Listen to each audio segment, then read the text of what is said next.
Good afternoon, and thank you to our witnesses for testifying before the subcommittee today. Anti-Semitism is a scourge in Europe and around the world that we must tackle head-on. After the murder of 6 million Jews during the Holocaust, the world made a promise: never again. These words only have meaning if all of us are willing to act and stop evil. After years of rising anti-Semitism in Europe, we are seeing a terrifying surge in anti-Jewish hatred after Hamas's October 7th attack. In the 2 months since Hamas's massacre of over 1,200 men, women, and children, synagogues and other Jewish institutions have been burned. Jewish memorials vandalized. Jews attacked in their homes and on the street. This is not 1930s Germany.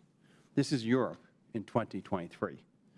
It is time to act on the words "never again," and time to act is right now. And while anti-Semitism is a problem across the European political spectrum, I am deeply concerned by how anti-Semitic activity has penetrated the mainstream of the political left in Europe. Anti-Semitism used to be relegated to the fringes of the far left and the far right, but now we have started to see anti-Semitic rhetoric come from prominent mainstream leftist figures in Europe, including some that are in their country's governing coalitions. Anti-Semitism is beginning to infect wider swaths of Europe's political left. If this trend is not reversed, it could lead to a dangerous normalization of anti-Semitism in European politics. Russia and Iran are fanning the flames of anti-Semitism in Europe. Dating back to the Soviet era, Russia has amplified anti-Semitic narratives in Europe to sow chaos and confusion and to distract the West from Russia's other malign behavior. When he served as special envoy to monitor and combat anti-Semitism during the Trump administration, one of our witnesses, Mr. Carr, correctly labeled Iran as the world's chief state sponsor of anti-Semitism. Iran promotes flagrant anti-Semitism in its public messaging and regularly provides a platform for European Holocaust deniers.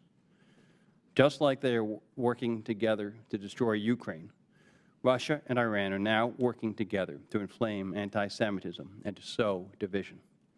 But anti-Semitism is not just a problem in Europe. Here at home, in our universities, anti-Semitism is rampant. Last week, 3 Ivy League presidents testified before Congress and refused to say that calling for the genocide of Jews is considered bullying or harassment. It is no wonder that Jewish students feel unsafe and threatened. Academia here in the United States and in Europe has a moral responsibility to make plain that they do not tolerate anti-Semitism. Unfortunately, what we are witnessing all too frequently is an abject failure of leadership in combating anti-Semitism at too many institutions. Regardless, it is my belief that we can work with our European allies to counter this threat and to protect Jewish communities. We must tackle this issue head-on and identify what needs to be done to combat and defeat anti-Semitism in Europe.